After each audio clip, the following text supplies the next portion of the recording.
So today we're going to start this episode with a Bible verse. You know, I think because prayer is needed right now. A lot of prayer is needed. So we're going to start with Luke chapter 12, verse 15. Now get your Bibles out. Get your Bibles out and listen to this one, okay? Because this one warns. It's a warning for you. It's a warning. And it says, watch out. Be on your guard against all kinds of greed. For one's life does not consist in the abundance of his possessions. Are you listening, Liverpool? Are you listening? Watch out. Be on your guard against all kinds of greed. For one's life does not consist in the abundance of his possessions. So if you're Liverpool, if you're listening, Liverpool, why do you need Alexander Isak? What evil intentions do you have for Alexander Isak, Mohamed Salah, and Florian Wirtz? What intentions do you have for the Premier League, for European football? Is there any need for that? Is that necessary? Is that necessary? Why? You just caught Florian Wirtz for a Premier League record fee, 115 M's. What, you're gonna go and everything not double? Everything not double. You wanna now go and get Isak for how much? I'm seeing in the region of 120 M's. It's definitely gonna be north of that. But hold on. You flip Luis Diaz into Isak. Couple 60 mil, 70 mil off Diaz, add a little bit on top. Keep the change, add a little bit on top, and you get Alexander Isak. I have a lot to say because, listen, as a United fan, there's so much that comes into this, right? One, your rivals are getting stronger, and now I'm saying our historic rivals. Before people in the comments say, we ain't your rivals, and we're not rivals. Historic rivals are getting stronger. And it's just another example of my football club's not coming back. I don't see Man United coming back. I'm going to talk about it more tomorrow in my weekly update about Man United. But this is the first time Man United have actually been poorer and worse than everyone else. Like, we've usually had money to get out of it, but now we're poor. Liverpool have the funds to say world record, Premier League record fee. And you know what? I'm liking the look of Isak. Yeah, let's do another Premier League record. They never used to flex like that. All of a sudden, they're taking TRT or whatever, these testosterone tablets or testosterone shots. I mean, they've always had a good frame. Liverpool have always had a good frame. You know, they got the bicep, they got that. But now all of a sudden, they're taking TRT and they're doing this and they're doing that and they're doing this and they're doing this and pushing out their lats. I know Michael Edwards and Richard Hughes are great businessmen, but did they bring peas with them too? Did they bring money with them? What's going on here? Where's this investment come from? FSG are like, yo, we've heard the noise about American owners. We're going to show levels. Todd Bowley's out here moving mad. They're like, yo, hold on a second. It's now become a competition. Don't worry about the Glazers. Them man are washed. The OGs are washed. But now you're looking at it and you're like, hold on. Todd Bowley's around my level. You know, he owns the Dodgers. We got to start. And Cronkies are even looking at this like, yo, hold on. It's the battle of the Americans right now. Like, whoa, wait. I can't let this American shine on me. I can't let this Let's go Hermano for Hermano. Let's go. Let me not even going to say what I was about to say. But we're getting left behind. But let's talk about what Isak to Liverpool means. Listen, what Isak to Liverpool means is that Liverpool will win the Premier League, right? Let's just have it right. Liverpool will win the Premier League again. The first time they've ever done back-to-back. They will win the Premier League. I don't want anybody in my comment section today talking to me about how will it fit. Wirtz on the inside left. Isak up top, Mohamed Salah. Forget it. Forget it. That's even a perfect pathway for when Salah wants to start bowing out. Because Salah will probably still go again this season. But then you still got Isak's only 25, I believe it is. 25, 26. That's a good, healthy age going forward. Florian Wirtz. When you have a player like Isak and you have Mo Salah, I already said with Mo Salah, just Mo Salah and Isak, and Wirtz there, it takes the pressure off how long Wirtz will need to adapt to the Premier League. It takes the pressure off. It takes the pressure off. You don't have to worry because you got a Mo Salah. And now you're trying to add Isak to it? Huh? You're trying to add Isak to it? Wirtz can have the season off if he wants. Yeah, I'll give you little 7 goals and 9 assists. Don't matter. No one's even going to be thinking about it. You're just going to get odd. Oh, yeah, why is no one talking about Wirtz? No, because nobody cares because this team are going to win.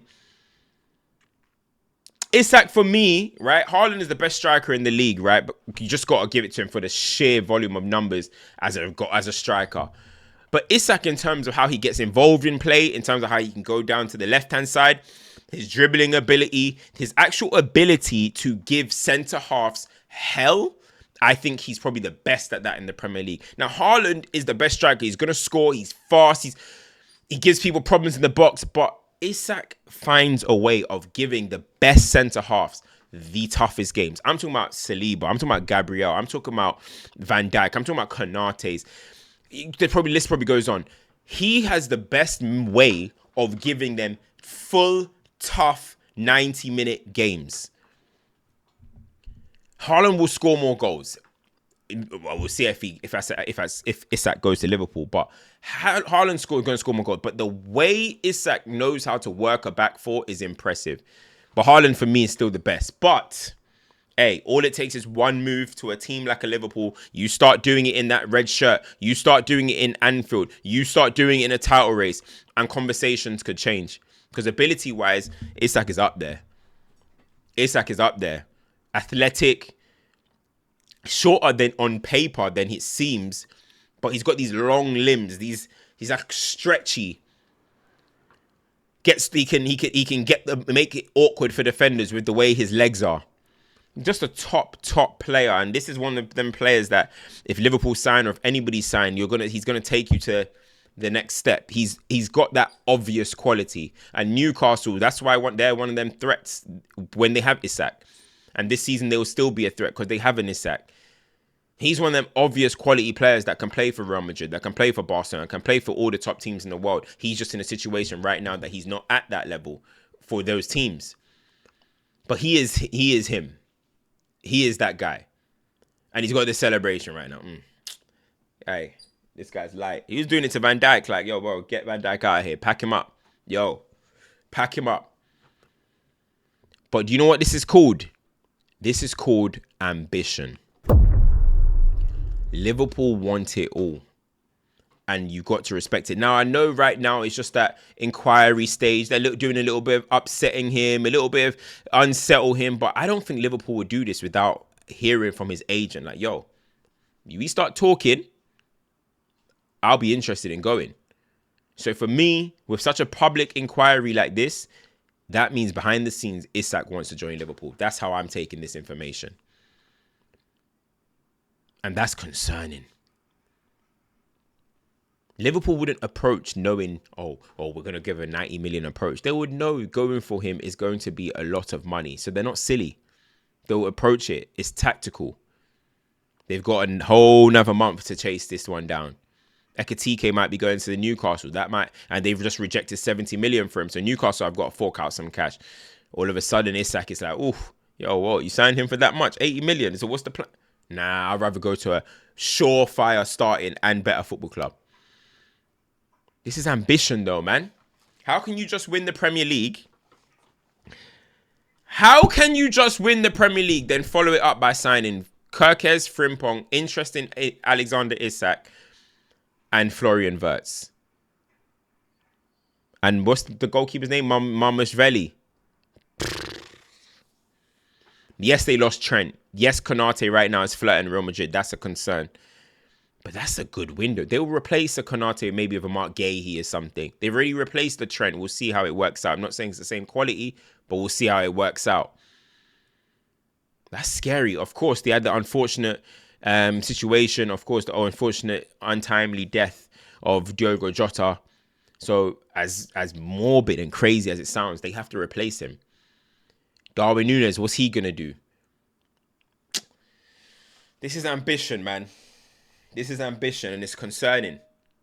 It's concerning. I don't think I don't think they'll be letting go of. I don't think they'll be dropping the league for a little second if they have a front three like that. Still got Szoboszlai, still got Gravenberch, still got McAllister, still got Van Dijk, Alisson. Forget about it, man. Forget about it. And you see, listen, did they need that Infinity Stone? Did they need that Infinity Stone? Like, did they? Like, Thanos, like, you know what I mean? You know when he got the final stone, like, he didn't really need it. He was just doing too much. That's what greed does. These stones, Space Stone, Alisson, Reality Stone, Van Dijk, Power Stone, Salah, Mind Stone, Wirtz, Time Stone, McAllister. Now they want to add the Soul Stone in Alexander Isak. Why? It's greedy. It's greedy. What the hell? What the hell? What the hell? What the hell?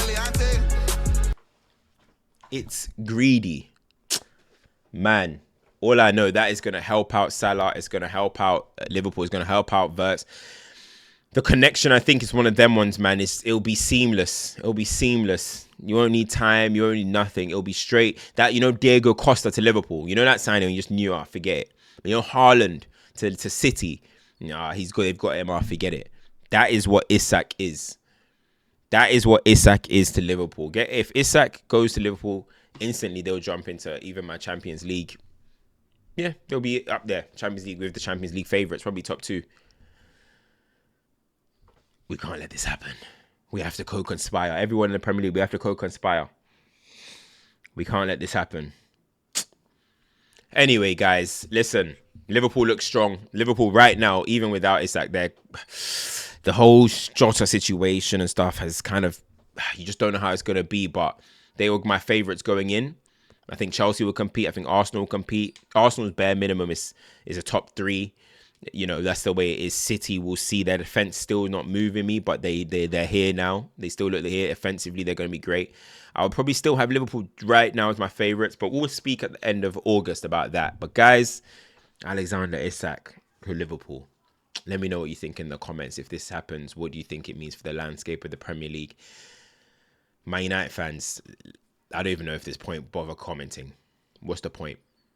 What's the point? Guys, make sure you like, make sure you share, make sure you subscribe, turn your notifications on. It's your boy CultureCams. Road to 40k. The support has been amazing. We keep going. I'm not happy.